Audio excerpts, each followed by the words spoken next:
Namaste, creative yogis. How you all doing? I hope you've all had a gorgeous, gorgeous week. I've had quite a spacious week myself. It's the down season here in Port Douglas. It's called the wet season, and it does rain, but for whatever reasons, the visitors don't come here at this time of year, and so the locals kind of close up shop and go on holiday. So it's very, very quiet at the moment. So it's given me time and space to give to thinking about this whole beautiful thing about 2022, which is about having the energy to manifest your dreams. And of course, you've got to think about what exactly those dreams are and what you want to get out of this beautiful year. And I was talking last week about how I had been distracted by having quite a healing crisis last month. So I couldn't kind of get into it at the beginning of the year like you normally do, but now I can. So I've been thinking about it a lot. So what I've been doing is journaling because I find that really helps, and also working with vision boards. Now, if you haven't worked with vision boards, it's really, really fun and creative approach to figuring out what it is that you're interested in, what's your heart's desire, really peeling away the layers to get to the truth.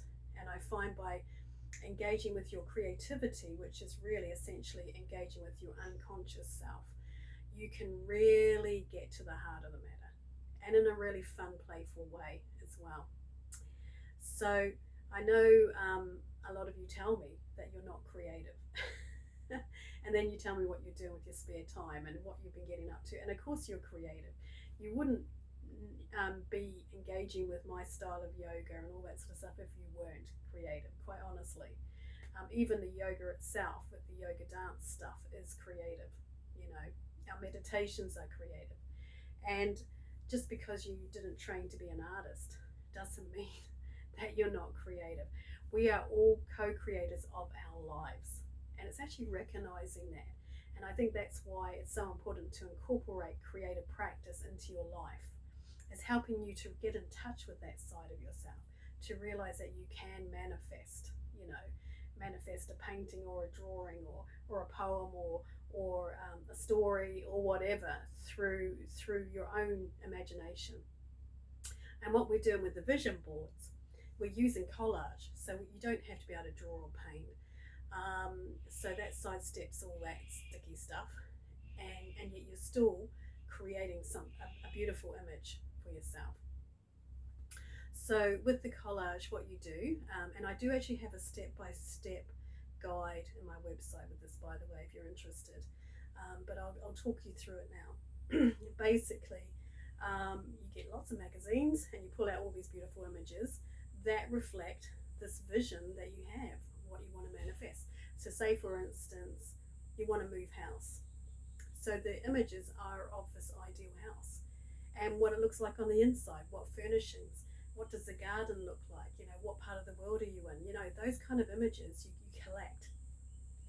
And in fact, before I was traveling, I used to have boxes full of images that I'd collected from all over the place, postcards and all sorts of things that I collected. So I had lots and lots of images that I could pull out and play with and sort through. So I do recommend starting to kind of collect these images in your travels, and words as well, anything that inspires you. So you've collected your images, okay? And you've got a piece of paper, and you've got glue, and you've got scissors, so you're all good to go. So what you first do is turn all the images over and shuffle them.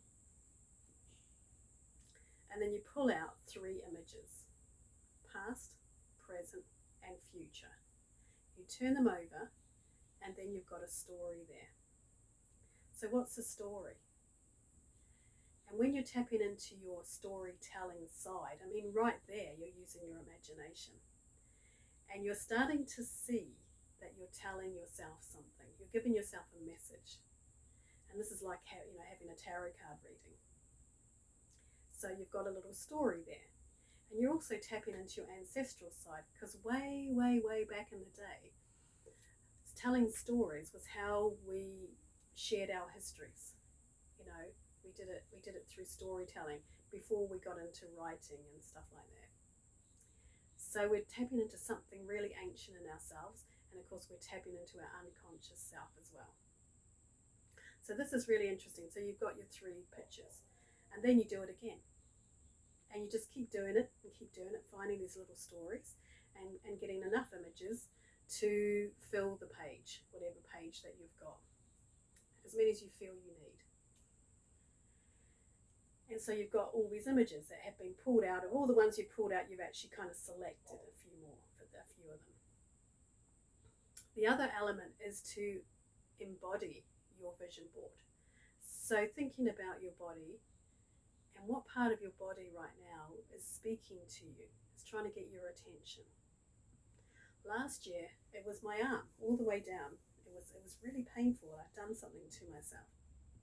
And so what I did was draw an outline of my hand and my arm on my paper, and that became the shape that I worked with for my vision board. And I put my images inside that outline. You don't have to do it that way, it's your vision board, but that's what I did. And I created my vision board last year, which was kind of looked like a hand mostly. This year it's to do with my lungs. So of course I can't outline my lungs, so I just drew this sort of idealized version of lungs, that kind of shape, and that's what I used as my outline for my vision board. So of course the lungs being what they are, it actually turned into a heart shape, which I thought was really interesting, that this year may well be a year where a lot of love comes into my life, you know, and also the issues around the lungs are what are going to kind of shape my life this year, as I kind of address them and kind of move forward with a few things and break free of some conditioning and program that needs to be let go of, you know. So I was kind of learning that as I was going along, and you will too. You'll find these stories will unfold for you, and you'll begin to see in a very deep way what this year has in store for you. So I thoroughly recommend this. It's so much fun, and you just dive really, really deep into your creative process, and you learn so much about this vision, this plan that you have. You're going to see a lot. You're going to get a lot of information about what it is that you want to manifest. And I think the key thing to be aware of this year is the taking action element. So you've created the vision, you've got that clarity, but the next step is to take action. So I think the key thing to be aware of when you're getting started with this stuff is there is no right or wrong, you know. You just take a step, and then the next step will show itself, and you learn a lot by giving things a go. So don't expect to know everything and to have all the answers before you start. Just get started, you know. And this vision board is kind of like your inspiration, and you might get that idea of what the first step is, you know.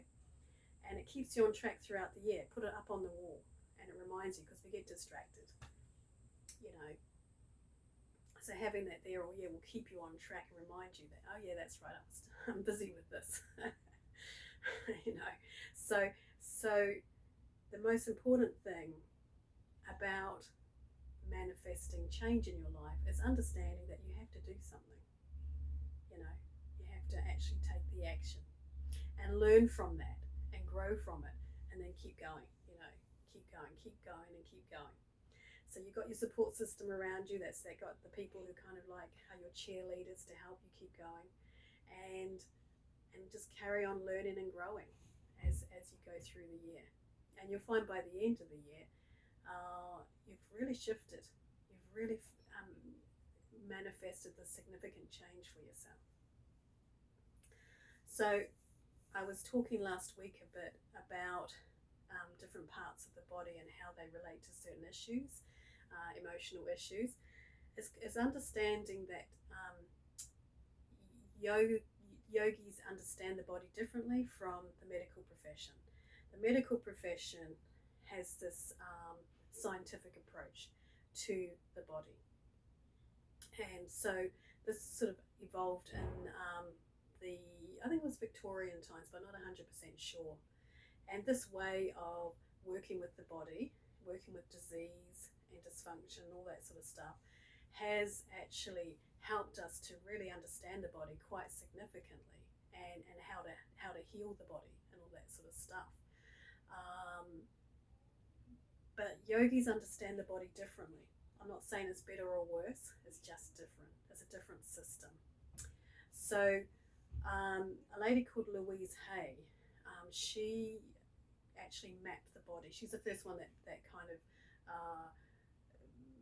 made it mainstream, these ideas. And she wrote a book called You Can Heal Your Life, with all these kind of affirmations and intentions to help you with different issues. So it's really quite an interesting book to read if you're intrigued by this.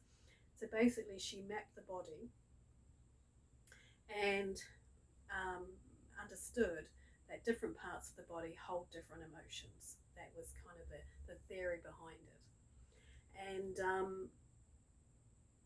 as I was saying about the lungs are about not feeling safe in the world if you have any kind of dysfunction in the lung area. And we've seen that kind of play out in this global drama, because the virus is affecting people's lungs. So even the fear of getting the virus has triggered people into feeling unsafe in the world. Okay, and so we've seen how people have responded to that. And what I remember most about 2020 was people hoarding toilet paper. So I still can't get over that. And so we see that this kind of scarcity mindset, this fear-based way of thinking, has a very definite trajectory. So for that's a really good example. So people start hoarding toilet paper. So guess what? There's not enough toilet paper to go around. And so they had to ration toilet paper. So it becomes self-fulfilling. So what is the antidote to that fear-based way of operating, that scarcity mindset? It's actually love. It's connecting to our heart space and really focusing on unconditional love for ourselves. Connecting to this feeling of abundance, this feeling of gratitude for all that we have. And let's face it, we all live in the Western world. We are incredibly privileged, and we actually do have enough of everything. We have enough. There is enough. There are enough resources. There is enough of everything to go around. So that's the truth. So this other stuff is not the truth, but it becomes a truth by people being busy with it. So the most important thing that you can do for yourself is focus on loving yourself. That's what's so healing. It's really getting into that through your daily practice of yoga and meditation and being still and actually listening to your truth. And then understanding that you can shift and change your reality. You have that kind of power to manifest this change that you want to see in your life, whether it's to do with your health, or whether it's to do with your finances, to do with your relationships. You can heal your life. You can heal your body, and it's realizing you have that kind of power, in yourself. So that's what I like about this understanding of the body, the yogic understanding, that it gives the power back to us, that we can shift. We've got the information, we can work with it, we can do something, and we can shift this dysfunction out of our body through our yoga and our meditation, and through working through our issues. And so for me, because I have had lung issues, that's something that I do work with, because I understand this quite a lot and quite deeply. And it's why I do what I do. It's why I work with film and photography, and put myself on Facebook and Instagram, is allowing myself to be seen and heard, clearing away any dysfunction, anything in this part of my body that is denying my existence. This shutting down thing. It's helping me to clear that out of my body and out of my mind. So I'll talk a lot more about that next week, because it's such an interesting subject, and important, I think, for people to understand. And the two things is the scientific method and the yogic method, they can actually interweave, I find, you know, because I've learned a lot from learning anatomy and physiology for my massage, for instance. I don't think that the two can't work together. I think they can, you know, they can inform each other. All right, so I'm going to choose your card for today. So, um, um, I've been thinking about, you know, what do you need to know right now? What kind of intention would work for you? And I pulled out this card before, and I'm thinking actually now when I'm talking to you that actually probably this is the right one. So I create an abundant and idyllic life with every thought. So there you go. That is what you've got for this week. I love how the serendipity, you know, when things kind of align, which that certainly does for me. Right, that's it for me today. So have a brilliant week, and I'll talk to you soon. Namaste, Creative Yogi.